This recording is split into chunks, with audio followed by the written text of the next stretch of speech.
Dear learners, at first, thanks a lot to our great Creator Allah, and then welcome to you to join my online class.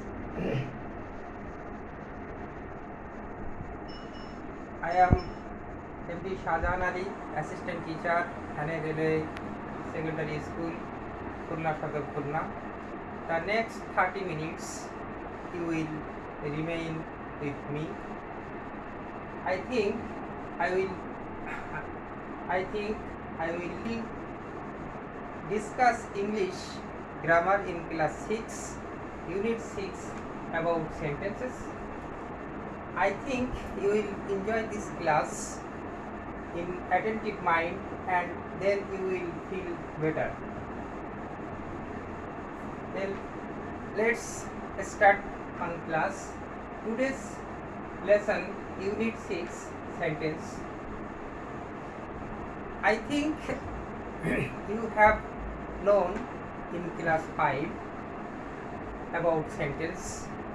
What is sentence? A sentence is a group of meaningful words.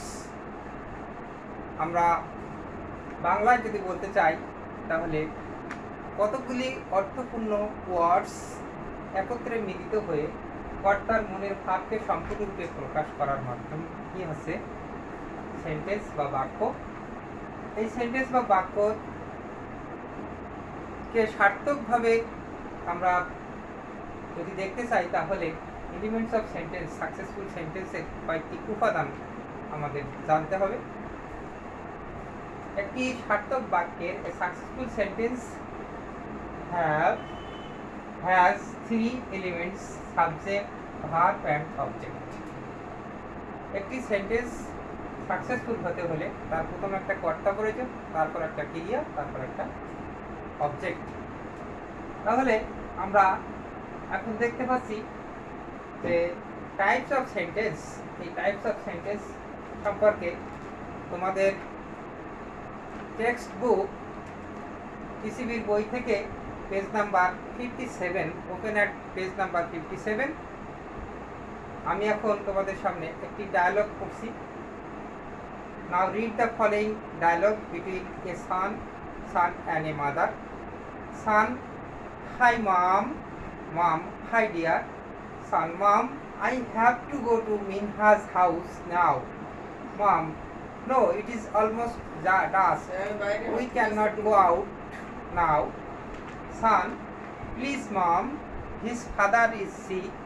We have to take him to a hospital. Mom: oh, I see. Did Minhas ring you? Son: yes mom. Mom: okay, go then, but don't be late. Son: so nice of you mom.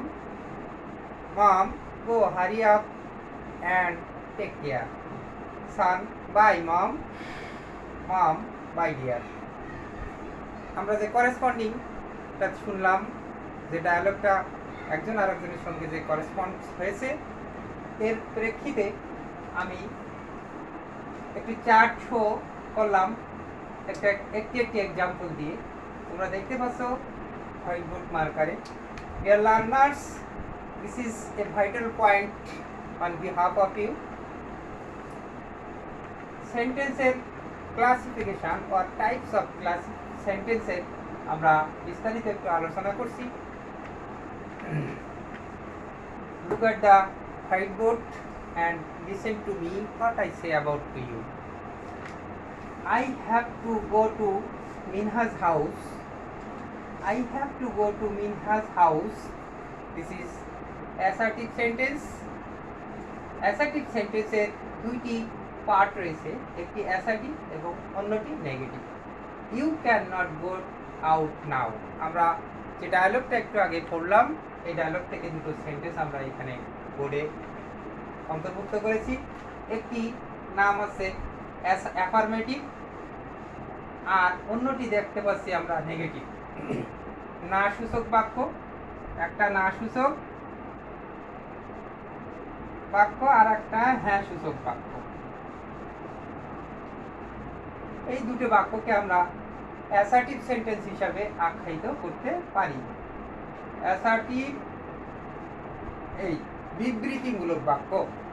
বিবৃতিমূলক বাক্যকে আমরা একটি affirmative আর একটি negative হিসাবে দুটি বাক্যকে আমরা আলাদা আলাদা করে আমাদের বইয়ে যে আলোচনা অনুযায়ী আমি তোমাদের সঙ্গে একমত।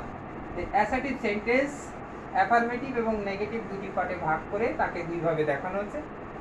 দ্বিতীয় পর্যায়ে আমরা ইন্টারোগেটিভ সেন্টেন্স সম্পর্কে একটা ধারণা নিব যে ডিড মিনহাজ রিং ইউ। এখানে দেখা আছে যে একটা জিজ্ঞাসাবোধক চিহ্ন দিয়ে এই বাক্যটা শেষ করা হয়েছে এবং একটি অক্সিলারি ভার্ব, একটি সাহায্যকারী ক্রিয়া দিয়ে এই বাক্যটা আমরা শুরু করেছি এবং শেষ হয়েছে একটা ইন্টারোগেশন চিহ্ন দিয়ে। এই চিহ্ন দিয়েই আমাদেরকে বুঝতে হবে যেটা নিশ্চয়ই কোনো প্রশ্ন জিজ্ঞাসা করা হচ্ছে। তাহলে সাহায্যকারী ক্রিয়া প্রথমেই এবং কর্তা মাঝখানে, মিনহাজ এবং ভার্বটির মাঝামাঝি জায়গায় যে আবার অবজেক্ট হিসেবে ইউকে দেখানো হয়েছে। আমরা উপরের অংশে দেখে আসছি একটি সাকসেসফুল সেন্টেন্সের তিনটি পার্টে সাবজেক্ট, ভার্ব এবং অবজেক্ট থাকবে। ঠিক এখানে সেগুলোই আছে। সাহায্যকারী ক্রিয়াটা সামনে নিয়ে অতিরিক্ত একটা বিষয় আমাদের যোগ হয়েছে, অ্যাড হয়েছে। তো আমরা এই ইন্টারোগেটিভ সেন্টেন্সটাকে আমরা ডাব্লিউএস কোশ্চেনের মাধ্যমে করতে পারি, আবার সাহায্যকারী ক্রিয়া দিয়েও করতে পারি। আমরা পরবর্তী সেন্টেন্সে আসি, don't be late. Don't be late এই সেন্টেন্সটা দিয়ে আমরা বুঝতে পারছি যে বিলম্ব করো না। বাক্যটার অর্থ দাঁড়াচ্ছে বিলম্ব করো না। তাহলে নিশ্চয়ই তোমাদের কাছে প্রশ্ন থাকতে পারে, dear learners follow the blackboard and listen to me. This is a important sentence. যে কিভাবে আমরা ইম্পারেটিভ সেন্টেন্সটাকে চিহ্নিত করব। আমরা কর্তার কাছ থেকে জানতে পারছি যে এখানে কোনো আদেশ, উপদেশ, অনুরোধ, নিষেধ ইত্যাদি বিষয় লুকায়িত ছিল। আমরা যখন সেন্টেন্সটাকে পড়তে পেরেছি, এখানে শো করছি ডোন্ট বি লেট, বিলম্ব করো না, নিশ্চয় আমরা একটা এখানে উপদেশ দিচ্ছি। তাহলে এই আদেশ বা উপদেশ বা অনুরোধ বোঝাতে আমরা ইম্পারেটিভ সেন্টেন্স ব্যবহার করে থাকি। তাহলে আমরা পরবর্তী সেন্টেন্সটা দেখতে পাচ্ছি যে so nice of you mom. এই মমের শেষে একটা চিহ্ন আমরা দেখতে পাচ্ছি যে এই চিহ্নটা শেষে দাড়ি দেওয়ার পরে নিচে একটা ডট। এটাও আমরা একটা নিশ্চয়ই কোনো কর্তার মনের অভিব্যক্তি প্রকাশের একটা চিহ্ন মাত্র। তাহলে আমরা বুঝছি যে কোনো বিস্ময়কর জিনিস, কোনো আনন্দ, উল্লাস, কোনো উচ্ছ্বাস, দুঃখ, বেদনা ইত্যাদি প্রকাশের জন্য আমরা এই চিহ্নটাকে ব্যবহার করে থাকি। তাহলে এখানে আমরা so nice of you mom এই বাক্য দিয়ে আমরা আরও এই চিহ্ন বাক্যটাকে দেখে আমরা বুঝছি যেটা এক্সক্লামেটরি সেন্টেন্স এবং তার চিহ্ন এক্সক্লামেশন চিহ্নকে এখানে ব্যবহার করা হয়েছে। আমরা যদি চেষ্টা করি তাহলে আমরা এই যে পাঁচটি বাক্যকে দেখানো হয়েছে এই বোর্ডে, ডিয়ার লার্নার্স তোমরা অবশ্যই ক্লাসটাকে উপভোগ করবে, যেহেতু এই ক্লাসটা সেন্টেন্সগুলো দিয়ে তোমরা এই ক্লাসের এই তথ্য নিয়ে তোমরা একাধিক বাক্য গঠন করতে সক্ষম হবে। You will must be able to make a sentence, successful sentence, following successful sentence। যেমন আমরা I have to go to Mina's house, এখানে অ্যাফার্মেটিভ সেন্টেন্সটাকে দেখেছিলাম। এইখানে we go to school every day, আমরা এভাবে we go to school daily। এই যে আমরা একটা বাক্য অ্যাফার্মেটিভ বাক্য লিখলাম, ঠিক এখানে আবার আরেকটা নেগেটিভ সেন্টেন্স আমরা চেষ্টা করে আবারও লিখতে পারি। তোমাদের ইচ্ছা মতো তোমরা বাসায় বসে ট্রাই করবে, তাহলে তোমাদের লেখার মানটা ভালো হবে এবং গ্রামার এই সেন্টেন্স সম্পর্কে আরও ধারণাটা পরিষ্কার হবে, ক্লিয়ার হয়ে যাবে। তাহলে you cannot go out now, you do not play football. তুমি এটাও লিখতে পারো, you do not play football, do not play football বা ক্রিকেট, CRICKET ক্রিকেট। এটা আমরা নেগেটিভ সাহায্যকারী ক্রিয়া, ওখানে ক্যান নট ছিল, এখানে আমরা ডু নট ব্যবহার করেছি। নিশ্চয়ই তোমরা বুঝতে পেরেছো যে আমরা নেগেটিভ করতে গেলে সাহায্যকারী ক্রিয়া, মোডাল ভার্ব, অক্সিলারি ভার্ব যে কোনটার সাহায্য নিয়ে আমরা নেগেটিভ করতে পারি। তাহলে আমরা এখন অ্যাসার্টিভ সেন্টেন্সের অ্যাফার্মেটিভ এবং নেগেটিভ ফরম্যাট দুটো আমরা দেখে ফেলেছি। এক্সক্লেমেটিভ অ্যাফার্মেটিভ এবং নেগেটিভ আলোচনার পরবর্তী পর্যায়ে আমরা দেখতে পাচ্ছি এখানে আমাদের ইন্টারোগেটিভ সেন্টেন্স আসছে। ইন্টারোগেটিভ সেন্টেন্সের এই চিহ্ন দেখে আমাদেরকে বুঝতে হবে এটাই প্রশ্নবোধক, কাউকে কোনো প্রশ্ন করা হচ্ছে। তাহলে এই নোট অফ ইন্টারোগেশন চিহ্ন হিসাবে আমরা এই চিহ্নটাকে দিতে পারি। আবার সর্বশেষ পর্যায়ে আমরা দেখে পেয়েছি এখানে মমের পরে একটা নোট অফ এক্সক্লামেশন চিহ্ন আছে, তাহলে এখানে আমরা নোট অফ এক্সক্লামেশন হিসাবে এই চিহ্নটাকে ব্যবহার করতে পারি। ডিয়ার লার্নার্স, আমরা এই দুটো চিহ্নকে আবার অন্য আরেকটা গ্রামারের ক্ষেত্রে কাজে লাগাতে পারি। সেটা হচ্ছে আমরা পাঞ্চুয়েশন মার্কস নামে আমাদের আরও একটা চ্যাপ্টার রয়েছে। এই চ্যাপ্টারে আমরা এই দুটো চিহ্নের অ্যাভেলেবেল ব্যবহার সেখানে আমরা লক্ষ্য করব। তাহলে আমরা এখান থেকে এখন এই গ্রামারের চিহ্ন দুটোকে ব্যবহার করে পাঞ্চুয়েশন মার্কের ব্যবহার আমরা আরও জানতে পারবো। ডিয়ার লার্নার্স, আমরা এখন লেসন 2-তে যাব। লেসন 2-তে affirmative sentence, open at page 59। টিসিবির বইটা তোমরা খোলো, ওপেন অ্যাট পেজ 59। এখানে আমরা দেখতে পাচ্ছি যে লেসন 2-তে অ্যাফার্মেটিভ সেন্টেন্সটাকে আরও বিস্তারিতভাবে আমরা যদি আলোচনা করতে চাই তাহলে আমরা এখান থেকে দেখে নিতে পারবো যে অ্যাফার্মেটিভ সেন্টেন্সে এখানে লেসন 2-তে দেখো, Tanushree is alphas classmate, she is a good dancer, she also sings well. This year she is going to take part in Khulna district level dance competition. She wants to be the champion there. The above sentence are positive statements. আমি যখন বোর্ডে আলোচনা করেছি তখন আমরা affirmative এবং negative দুটি বিষয় নিয়ে আলোচনা করেছিলাম।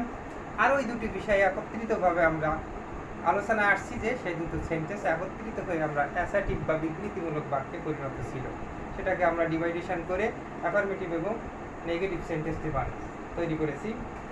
তাহলে the above sentence are positive statements, উপরে উল্লেখিত যে লাইনগুলো আমরা পড়েছি সেন্টেন্সটা, this types of sentences tell about a person or a thing.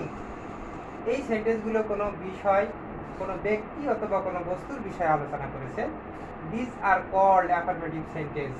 An affirmative sentence needs. এখন একটি অ্যাফার্মেটিভ হ্যাঁবোধক বাক্য তৈরি করতে কি কি প্রয়োজন, চলো আমরা এখন আবার বোর্ডকে ইউজ করি। এ সাবজেক্ট, প্রথমে অ্যাফার্মেটিভ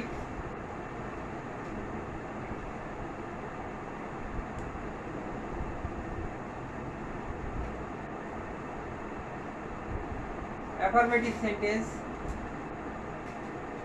এই অ্যাফার্মেটিভ সেন্টেন্সকে আমরা কি কি প্রয়োজন আছে, এ সাবজেক্ট,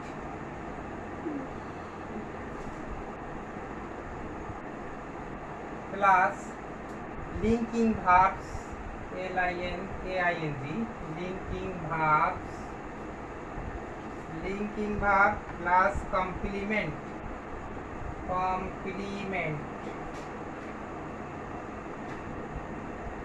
আমরা এখানে দেখতে পাচ্ছি একটি সাবজেক্ট প্রয়োজন, একটি লিঙ্কিং ভার্ব প্রয়োজন, আর একটা কমপ্লিমেন্ট প্রয়োজন আছে।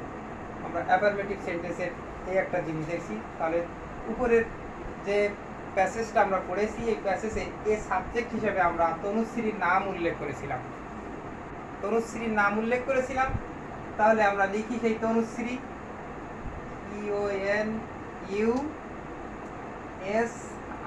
TONUSREE। Tanushree is Alpha's classmates.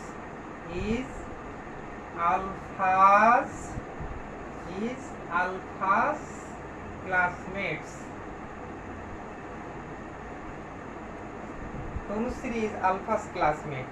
তাহলে আমরা যে লিঙ্কিং সাবজেক্টটাকে আমরা এখান থেকে চিহ্নিত করে এভাবে দেখাতে পারি। আর এই যে লিঙ্কিং ভার্ব হিসাবে আমরা ইজকে দেখাতে পারি, লিঙ্কিং ভার্ব কমপ্লিমেন্ট হিসাবে আমরা এটাকে রাখতে পারি। তাহলে আমরা অ্যাফার্মেটিভ সেন্টেন্স গঠনের ক্ষেত্রে নিশ্চয়ই আমরা এই ধরনের বাক্যকে ব্যবহার করতে পারি। She is a good dancer. আমরা আরও একটা বাক্য দেখতে পেয়েছি, তো আমরা ওই বাক্য আর লিখতে যাচ্ছি না, আমরা পরবর্তী আর একটা গঠন নিয়ে আলোচনা করি। Subject plus intransitive verb. Subject এটা 1 নম্বর, এটা 2 number. Subject plus intransitive verb, intransitive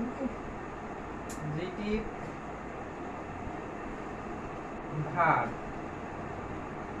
তাহলে এর উদাহরণ, she also sings well, she also sings well, এটা আমরা দেখতে পাচ্ছি। এই যে ইন্ট্রানজিটিভ ভার্ব, এই ভার্বটা অকর্মক ক্রিয়া, এই অকর্মক ক্রিয়া she also sings well, well singsটা কোথায় সে গানটা গেয়েছিল, এরকম ধরনের একটা বিষয় আমাদের জানার আকাঙ্ক্ষা কৌতূহল রয়ে যায়। আমরা দ্বিতীয় পর্যায়ে আরও একটা স্ট্রাকচার দেখি। এই 3 নম্বর স্ট্রাকচার দেখলে উপরের স্ট্রাকচারটা সেন্টেন্সটা আরও ক্লিয়ার হবে। Subject plus transitive verb plus object, transitive verb plus object, এটা আমরা দেখতে পাচ্ছি। তাহলে আমরা উপরে ইন্ট্রানজিটিভ ভার্ব ছিল, এখানে বাকি অংশটুকু আমাদের দেওয়া ছিল না, অবজেক্ট ছিল না। তাহলে যে বাক্যের অবজেক্ট নাই সেটাকে আমরা ট্রানজিটিভ ভার্ব বলতে পারি। আর যে বাক্যের subject transitive verb plus object তিনটাই থাকবে। যেমন she wants to be the champion there, she wants to be the champion, champion there. তাহলে কোথায় সে চ্যাম্পিয়ন হয়েছিল, she wants to be champion, সেখানে সাবজেক্ট আছে, এটা দেখানো যাচ্ছে, verb transitive verb want to উল্লেখ করা আছে। তাহলে আমাদের অবজেক্ট হিসাবে the champion there, champion there এখানে আমরা পেয়ে যাচ্ছি। তাহলে প্রথম সেন্টেন্সে অ্যাফার্মেটিভে আমরা subject plus linking verb plus complement, দ্বিতীয় বাক্যে আমরা পেয়ে যাচ্ছি সাবজেক্ট প্লাস ইন্ট্রানজিটিভ ভার্ব, তৃতীয় বাক্যে আসছে subject plus transitive verb plus object. তাহলে আমরা এই বিষয় তিনটাকে যদি মাথায় রেখে আমরা বাক্য তৈরি করার চেষ্টা করি, তাহলে সব ধরনের অ্যাফার্মেটিভ সেন্টেন্সগুলোকে আমরা তৈরি করতে সক্ষম হব। তো এই ছিল আজকে আমাদের সেন্টেন্স সম্পর্কে মোটামুটি আলোচনা। Dear learners, thank you very much. এখন আমি তোমাদেরকে কিছু বাড়ির কাজ দিয়ে দেবো, হোমওয়ার্কের কাজগুলো তোমরা বাড়িতে করতে পারবে। তাহলে আমরা টিসিবি